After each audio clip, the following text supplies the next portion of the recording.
Boa tarde a todos, bem-vindos ao programa Conexão Contábil. No nosso último programa falamos sobre os diversos tipos de empresa que nós temos no Brasil e as principais vantagens e desvantagens de cada uma delas. Hoje vamos dar continuidade nesse tema, abordando sobre o microempreendedor individual, o MEI, que é um tipo de formalização que foi criado pelo governo para facilitar a vida de quem quer empreender sem investir muito dinheiro. Portanto, fique com a gente, está começando o Conexão Contábil.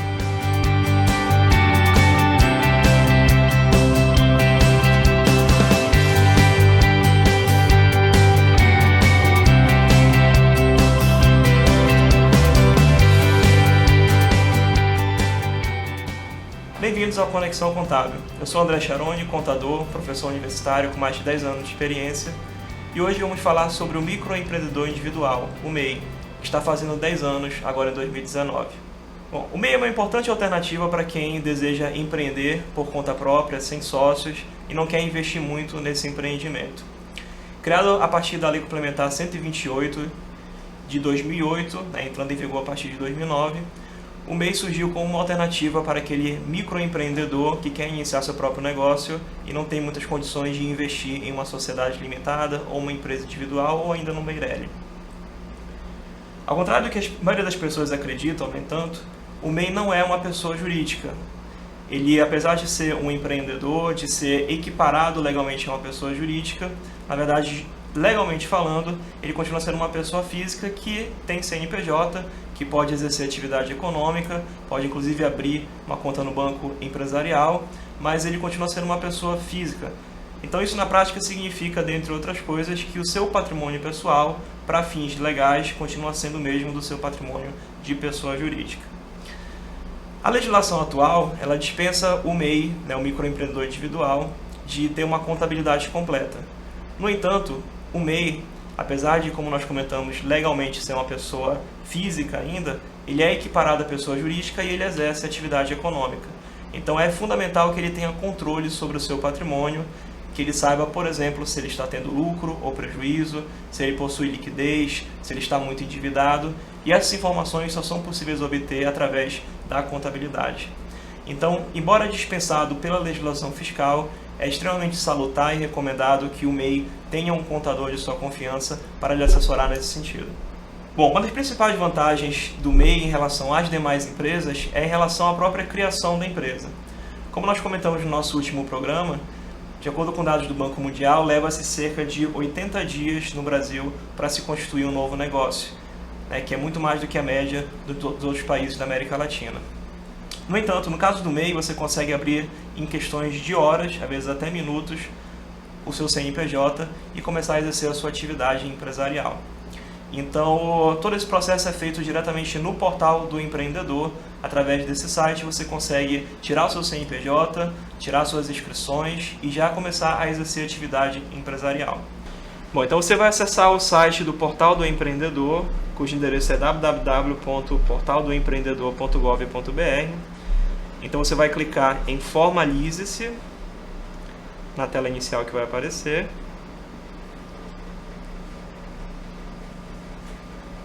E aí então vai aparecer uma série de opções, com várias informações diferentes sobre o MEI. Você vai clicar novamente em Formalize-se. Então vai aparecer uma tela para que você possa preencher os seus dados. Você vai colocar o seu RG, título de eleitor, número da declaração de imposto de renda e montar então o seu cadastro, clicando em Formalize-se. Então você insere o seu CPF e a partir dali você faz então a criação da sua conta para que você consiga montar o seu cadastro como MEI. Geralmente em alguns minutos, no máximo em 1 ou 2 horas, você consegue já ter o seu cadastro como microempreendedor individual. É um processo bem simples e geralmente você consegue fazer até mesmo sem suporte de ninguém. Outra vantagem do MEI em relação aos demais tipos de empresários é em relação à tributação.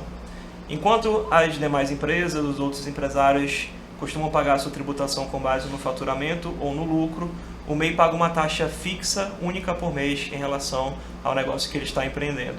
Então, a redução da carga tributária é considerável se você comparar com os outros tipos de empresa. Além disso, você tem outros benefícios, como por exemplo os benefícios sociais. Então, a partir do momento que o empresário se enquadra como MEI, ele tem como vantagem a aposentadoria por idade, auxílio-doença e aposentadoria por invalidez e o salário-maternidade, que são benefícios previdenciários que normalmente aquele empreendedor que está trabalhando na ilegalidade não teria direito, e a partir do momento que ele se formaliza, que ele passa a trabalhar na legalidade através de um cadastro como MEI, ele passa a ter esses benefícios da Previdência Social. Então, como eu falei, ele pode se aposentar por idade, ele pode solicitar, caso haja necessidade, um auxílio-doença ou uma aposentadoria por invalidez, e ele tem direito, no caso se for mulher, ao salário-maternidade em caso de gravidez. Então são vantagens que você tem com a legalização a partir do MEI por um custo bem reduzido em relação aos demais tipos de CNPJ que você pode criar. No entanto, cabe ressaltar que não é qualquer tipo de pessoa que pode se formalizar como MEI. Para se formalizar como MEI, existe uma série de requisitos que você precisa atender. Então, primeiramente, você tem que ter um faturamento de no máximo R$ 81 mil por ano, o que dá em torno de R$ 6.750 por mês. Ou seja, realmente para aquele pequeno empresário que está começando as suas atividades sozinho e que deseja trabalhar na legalidade sem ter recursos, entretanto, para abrir uma sociedade, como nós já comentamos no programa anterior. Então, se você tiver um faturamento de até 81 mil, você está dentro dos requisitos para poder criar um cadastro como microempreendedor individual. Além disso, você não pode participar como sócio ou administrador de nenhuma outra empresa, nem ser titular de uma outra empresa. Se você tiver o seu registro como MEI, você não pode participar da sociedade de uma outra empresa, de um outro grupo empresarial. Então isso é algo que você precisa ficar atento também quando quiser tirar o seu registro como microempreendedor. Outra restrição que existe para o MEI é em relação aos funcionários. Enquanto numa sociedade empresária, ou mesmo numa IRELI, ou para um empresário individual comum, você pode contratar quantos funcionários quiser. No MEI você pode ter no máximo um empregado, e esse empregado pode receber também, no máximo, o salário mínimo ou o piso da categoria profissional dele. Então é outra restrição que você precisa tomar cuidado. Se você tiver uma atividade que você precise de funcionários, de mais de um, então já é algo impeditivo para que você possa criar um cadastro como microempreendedor individual. Você terá que abrir uma empresa normal. E além disso, você tem que exercer uma das atividades econômicas previstas pelo MEI. Não são todas as atividades que são permitidas dentro do microempreendedor individual. Se você estiver assistindo esse vídeo pelo YouTube, nós vamos colocar na descrição do vídeo a lista completa das atividades permitidas. Se você estiver assistindo pela TV, você pode pesquisar na internet, no próprio portal do empreendedor, que você vai ter acesso a todas essas atividades. Cabe ressaltar, entretanto, que essa lista de atividades impeditivas, em lei, é atualizada a cada ano. Recentemente, por exemplo, o governo incluiu, dentre as atividades permitidas no MEI, a atividade de motoristas de aplicativos. Então, você que é motorista de Uber, do 99 ou de algum aplicativo de mobilidade urbana similar, você pode se cadastrar como MEI e ter a vantagem de ter todos aqueles benefícios previdenciários que nós comentamos, com um valor tributário bem menor do que você teria se contribuísse como pessoa física normal, comum. E além disso, você também vai trabalhar na legalidade. Então é uma vantagem muito grande se você que é motorista de Uber, motorista de 99 ou de outro aplicativo, de repente procurar um contador para lhe assessorar na abertura e na manutenção desse seu registro como MEI. As atividades que são impeditivas geralmente são atividades mais especializadas. Então atividade médica, odontologia, própria contabilidade, atividades que são mais intelectuais e que exigem uma formação específica, essas geralmente são proibidas de realizar o cadastro como microempreendedor individual. Ele é voltado mais para quem trabalha com comércio ou com prestação de serviços que não sejam tecnicamente especializados, como dessas áreas. Mas vale a pena você consultar no site do Portal do Empreendedor para verificar se a atividade que você planeja implementar está dentro desse registro como MEI.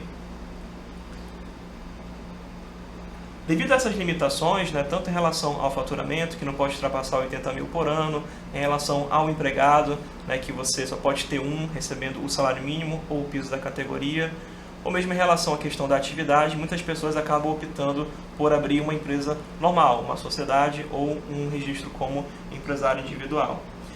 E aí cabe ressaltar que nesse caso, você vai ter que pagar os tributos normais, seja pelo Simples Nacional, pelo lucro presumido ou pelo lucro real.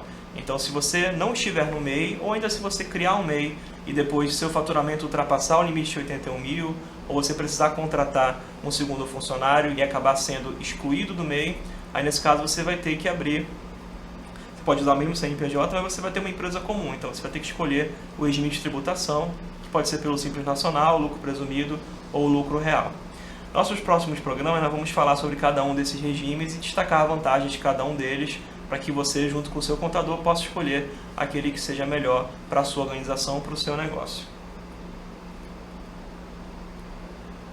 Bom, então vamos encerrar esse bloco por aqui, vamos ouvir a palavra dos nossos patrocinadores bem rapidinho, e no próximo bloco nós vamos falar sobre as obrigações que você tem quando você cria um MEI. Então já falamos aqui sobre os benefícios, porém, como tudo na vida, você tem o lado bom e o lado ruim. Então, no próximo bloco vamos abordar quais são as obrigações mensais e anuais que você tem quando você se cadastra como microempreendedor individual. Até lá! O que faz um bom escritório de contabilidade? O que define o melhor serviço? No escritório Belconta Belém Contabilidade, acreditamos na excelência da qualidade, em mais de 30 anos de experiência de mercado. E é essa experiência que fala por nós. Somos reconhecidos pela Câmara Municipal de Belém pelos relevantes serviços prestados. Entre em contato com nossa equipe pelo telefone 91-3222-1533, pelo WhatsApp 919-9994-4102. O portal Meu Ensino oferece a usuários de todo o Brasil cursos online de qualidade a preço acessível. Aqui você pode estudar em qualquer lugar e a qualquer hora, no seu computador, tablet ou celular. Você mesmo monta o seu plano de estudos de acordo com a sua disponibilidade de tempo. Temos cursos a partir de R$ 9,90, elaborados por professores especialistas, mestres e doutores, com experiência e renome no mercado. É a sua oportunidade de enriquecer o seu currículo e se destacar de seus concorrentes. Nossos certificados seguem os padrões definidos pela Lei de Diretrizes Básicas da Educação e são válidos em todo o território nacional, podendo ser utilizados para atividades complementares em faculdades e universidades e também para o serviço público. Temos ainda 3 cursos inteiramente grátis para que você possa conhecer nossa metodologia. Não perca tempo, venha conhecer nosso site www.neoensino.com.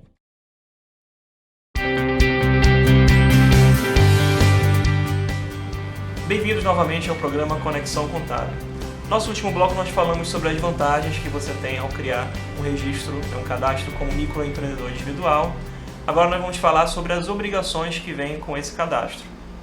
Então, dentre as obrigações que o MEI possui mensalmente, ou seja, todo mês ele precisa fazer, a primeira e principal delas é, obviamente, o pagamento da tributação.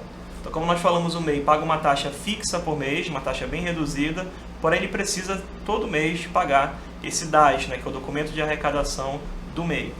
Então, é importante frisar também que mesmo que você esteja com o cadastro inativo, ou seja, você não esteja mais utilizando aquele MEI, enquanto você não der baixa desse cadastro, não inativá-lo oficialmente, vai surgir a cobrança desse DAS. Então, eu costumo encontrar muito aqui no escritório pessoas que vêm nos procurar porque criaram MEIs há anos atrás e pararam de utilizar e simplesmente esqueceram de dar baixa e não ficaram pagando o DAS todo mês. E acaba virando uma bola de neve. Então você pode procurar um contador para lhe ajudar nesse processo, você pode parcelar esse débito e se você não tiver mais utilidade para o MEI, encerre-o, dê baixa, para que você não fique pagando todo mês esse DAS e não gere essa dívida para o seu CPF. Bom, outra obrigação é em relação às obrigações acessórias. Nós falamos que o MEI não é considerado oficialmente uma pessoa jurídica, ela é equiparada à pessoa jurídica, mas como equiparada à pessoa jurídica, que possui CNPJ, inscrição e tudo mais, ela tem sim obrigações acessórias a serem cumpridas. E o contador, inclusive, pode ajudar o MEI a cumprir essas obrigações acessórias. Então, uma delas, que tem que ser feito todo mês, é manter o controle sobre o faturamento da empresa. Então, você precisa ter um registro, que no caso do MEI pode ser até um registro simples, feito em planilha de Excel, ou, se possível, através de um programa de computador para deixar mais segura a informação, um registro de todo o faturamento mensal que você obteve. Até porque você precisa lembrar que se o seu faturamento ultrapassar aquele limite de 81 mil, você vai ter que sair do MEI e passar para um regime normal de tributação, simples, presumido ou lucro real. Então, nesse caso, é preciso ser feito esse controle mensalmente. Novamente, o contador pode ajudar nesse processo. Outra obrigação acessória é quanto à emissão de notas fiscais. O MEI, né, como equiparado à pessoa jurídica, ele não é isento de emitir documentos fiscais, mas pelo contrário, ele possui essa obrigatoriedade. Então, sempre que ele prestar serviço ou que ele vender uma mercadoria, um produto para uma pessoa jurídica, ele precisa emitir documento fiscal, nota fiscal para essa pessoa jurídica. Então, é importante que após você fazer o seu cadastro como MEI, você se cadastre também para a emissão dessa documentação fiscal. E assim como você vai emitir os documentos fiscais, você precisa também arquivar essas notas fiscais. Tanto as notas fiscais de compra, né, de entrada, quanto também a nota fiscal de saída, de venda. Isso tem que ser arquivado, de preferência com a ajuda de um contador, para que ele possa fazer a escrituração, né, desses fatos de forma correta e você não se perca com isso daí. Em caso de fiscalização, inclusive, isso pode ser exigido pelo fiscal e se você não tiver, você vai ter problemas, pode ser até autuado. E no caso do MEI ter um empregado, né, nós falamos que o MEI pode ter até um empregado, ele precisa recolher o INSS e o FGTS desse empregado. Para isso ele precisa ter certificado digital, ele precisa ter acesso aos sistemas de emissão do FGTS e do INSS e, né, não sabemos como vai ficar porque o E-Social ainda está meio nebuloso, mas sendo aprovado o E-Social para o MEI também, ele terá que cumprir com o E-Social. Então a ajuda de um contador é fundamental nesse processo também. E, por último, né, essa não é uma obrigação mensal, mas sim uma obrigação anual. Então, uma vez por ano, você precisa entregar a declaração anual do MEI. É como se fosse uma declaração de imposto de renda, só que voltada especificamente para o MEI. Lembrando que isso não isenta, né, o empresário de também fazer a sua declaração de pessoa física de imposto de renda, caso ele esteja ali nas situações de obrigatoriedade. Bom, então essas são as principais obrigações do MEI. Vejam que não é algo tão simples quanto possa parecer, né? É muito fácil de abrir, como nós falamos, você mesmo pode ir no site e fazer a abertura do MEI em algumas horas, às vezes em alguns minutos, né? Porém, é algo que exige uma responsabilidade. Então, o acompanhamento do contador nesse processo, ao meu ver, é fundamental, porque ele é um profissional que pode lhe orientar sobre o seu negócio, sobre a sua atividade econômica. Então, se você planeja abrir um MEI, busque a consultoria de um contador, que ele com certeza vai ser útil durante esse processo. Infelizmente, esse é todo o tempo que nós temos no programa de hoje. Eu agradeço a atenção de vocês, a audiência, e no nosso próximo programa nós vamos falar sobre rotinas trabalhistas e departamento pessoal. Inclusive, vamos ter uma entrevista com um advogado trabalhista para contar para a gente quais são as principais causas que nós temos de ações na Justiça do Trabalho, para que nós possamos evitá-las. Novamente agradeço a atenção de todos, peço que vocês se inscrevam no nosso canal no YouTube, o link vai estar aqui embaixo para que você possa acessar, e mande sugestões para o nosso WhatsApp, para o nosso telefone e para o nosso e-mail. Até semana que vem e lembre-se, contem sempre com o contador.